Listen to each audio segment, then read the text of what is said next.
Ассаламу алейкум. Сегодня мы едем в город Гамбург. С Франкфурта на Майне в город Гамбург. Почти 500 километров расстояние, если не вдаваться в детали, точное расстояние. Вот нам достался, вот, Кучела.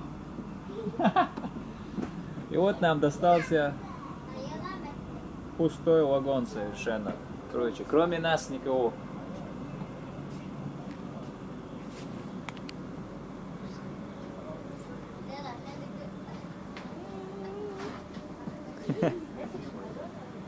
А? Ага.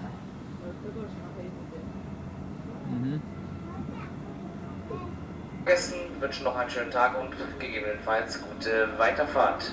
Sehr geehrte Fahrgäste, diese Zugfahrt endet hier in Uelzen. Wir möchten Sie bitten, alle auszusteigen und sagen Tschüss und auf Wiedersehen. Wiedersehen. Hafiz, соуч, массана уйтха барга.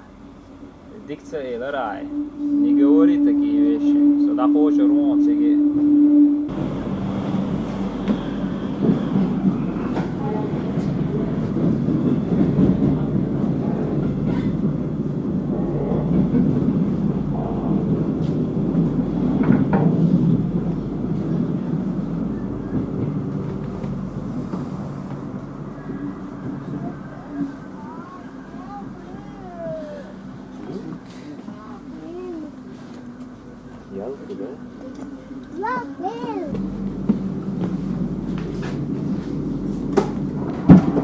Hauptbahnhof über Lüneburg. Abfahrt 16:01 Uhr von Gleis 103. X. Bahnhof Uelzen.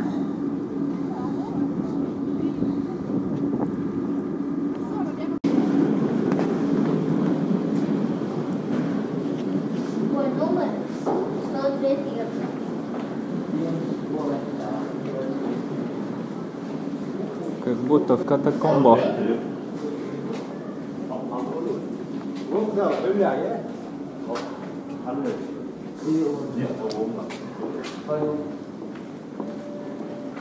Через полчаса предстоит пересадка на Гамбург и потом уже оттуда еще до Лёньбург, если не ошибаюсь. Лёнинбург или Лёньбург.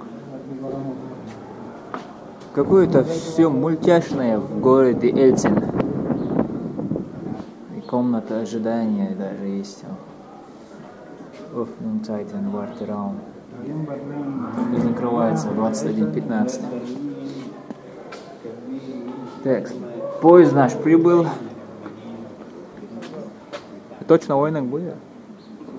Я говорю, чего еще? Хамбург. Ну, было. Сейчас в Хамбург и уже дальше оттуда в Лёнебург.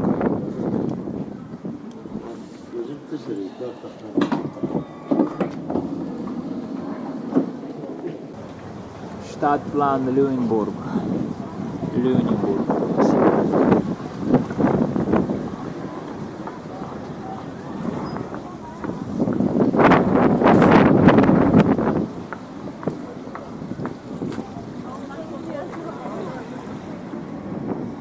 Bahnhof города Гамбург.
ist die Tabellenführung ausgemacht.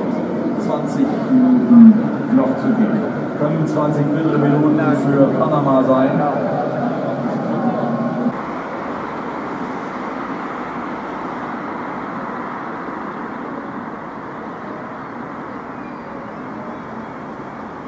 Ощущается даже построение архитектуры, строение домов даже, и сам дизайн какой-то своеобразный в Гамбурге.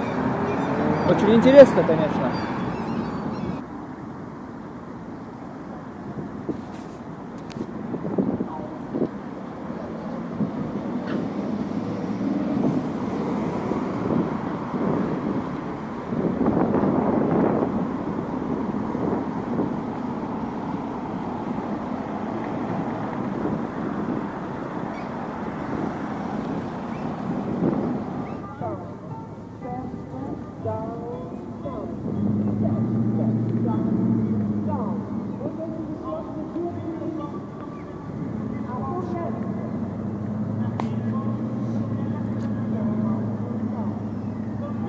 Сейчас я направляюсь к реке Эльбе. Когда прибуду, скажу зачем. Хотя вы и сами знаете. По слову Эльба, что вам напоминает эта река? Уже третье ограждение. Все еще способы перехода на реку. А то все закрыто, ремонтные работы идут какие-то. Так, посмотрим, хоть сейчас пройдем. Если они затеяли где-нибудь ремонт, то практически невозможно перейти. Все перекрывают. При Абдулатипове такого не было.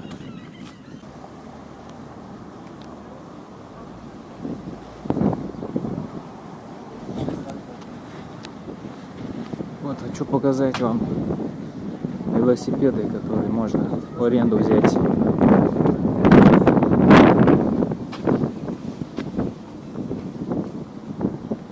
Вот, этот уже взят. Платишь, отсоединяешь и едешь.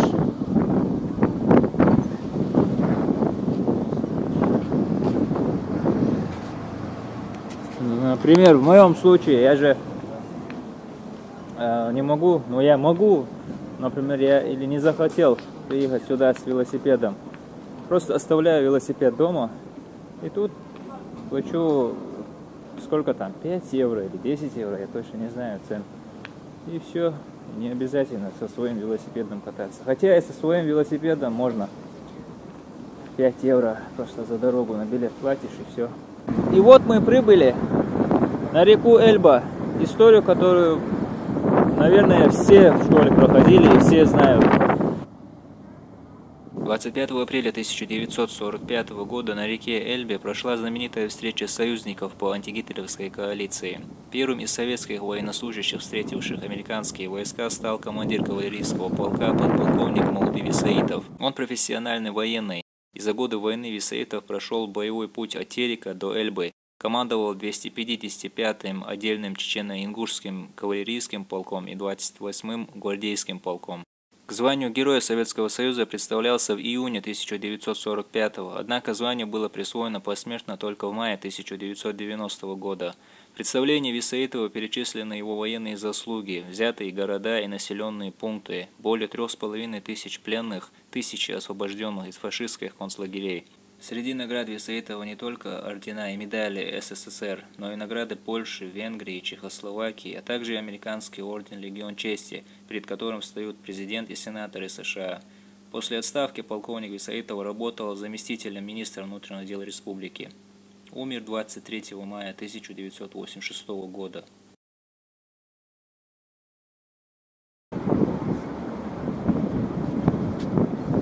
Такс. Ветрено встретил нас Гамбург, но ничего. Ветер. Не поднимемся мы на это здание. Нам нужно успеть на поезде еще. Ключевую роль в развитии города много лет назад сыграл местный порт, да и сегодня он имеет большое значение для Гамбурга. Порт – один из самых популярных гамбургских достопримечательностей. Его называют воротами Германии к миру, поскольку это самый крупный порт в стране. Кроме того, это третий по величине порт во всей Европе. В IX веке архиепископ Гамбургской церкви Адалдаг разрешил местным жителям торговать. Так началась история порта. И по сути это стало причиной развития Гамбурга. 7 мая 1189 года официальный день рождения порта. Именно в этот день король Германии Фридрих Барбаросса подписал указ, в котором разрешил торговцам из Гамбурга беспошлинно проезжать по Нижней Эльбе до Северного моря. Стоит отметить внушительные размеры речных ворот. Они занимают 10-ю часть города и имеют более 300 причалов. Порт расположен в устье Эльбы и довольно далеко от моря, в 100 километрах. Однако он построен таким образом, что может принимать даже самые крупные океанские лайнеры. Каждый год из Гамбурга отправляется 7000 рейсов во все стороны света. Но отнюдь не думайте, что порт служит только в качестве утилитарных целей. Порт привлекает к себе и туристов, и множество еще. Возле порта расположено кафе, море таких достопримечательностей, посредством которых казна полнится.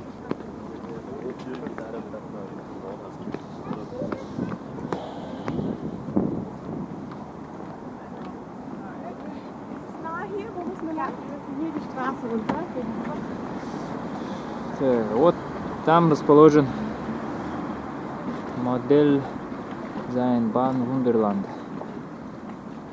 Музей, где показаны страны в миниатюрном размере.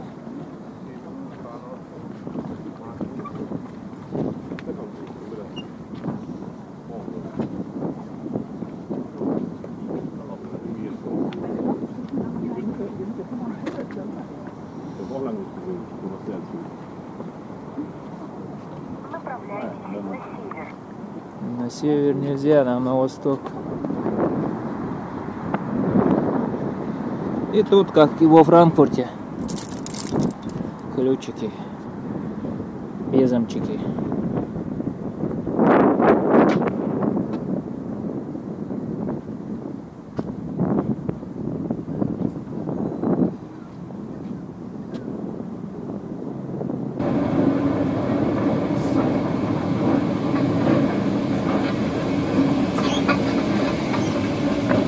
И плавно мы переходим в архитектурный памятник города, в ратушу города Хамбурга, или Гамбурга по-русскому.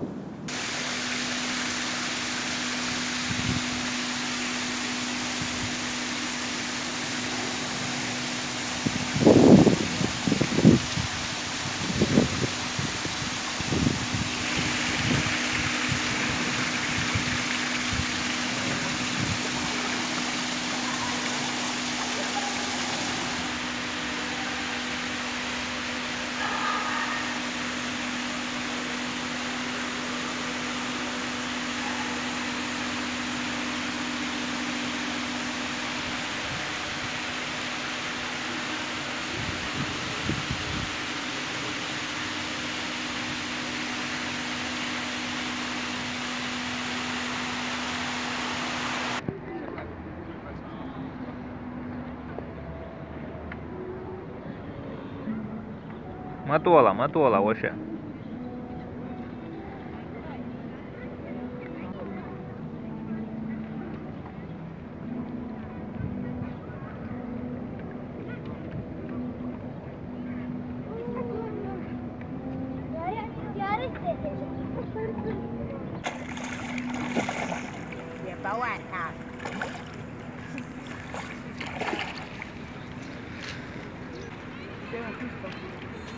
Ich hab nichts. Ich hab nichts drin. Du hast die so gut gemacht. Ja.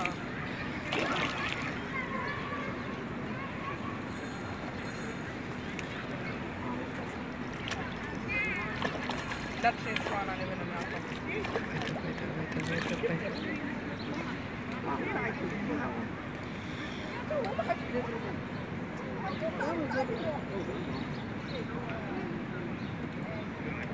Oh, bekommen Okay, very good. Super.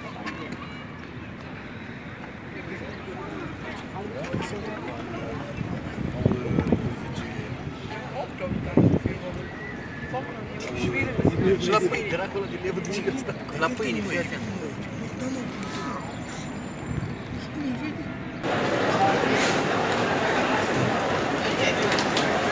Главный вокзал Гамбурга.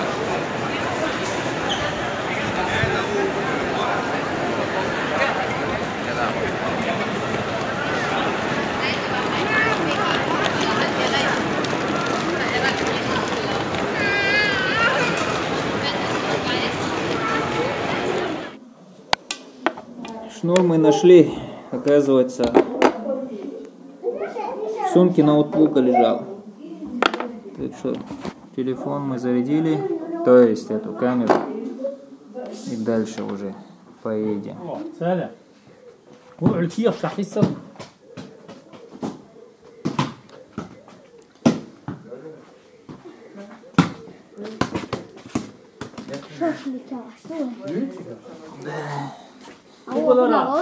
Ругаль, отдельно яйца.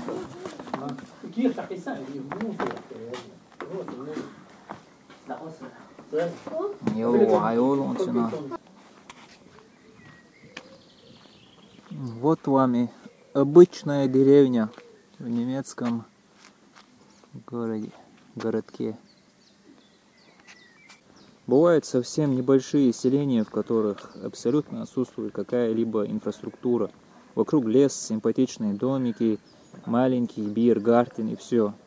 Поэтому, чтобы купить свежих булок на завтрак, жителям таких вот мини-деревень приходится заводить мотор, ну или крутить педали.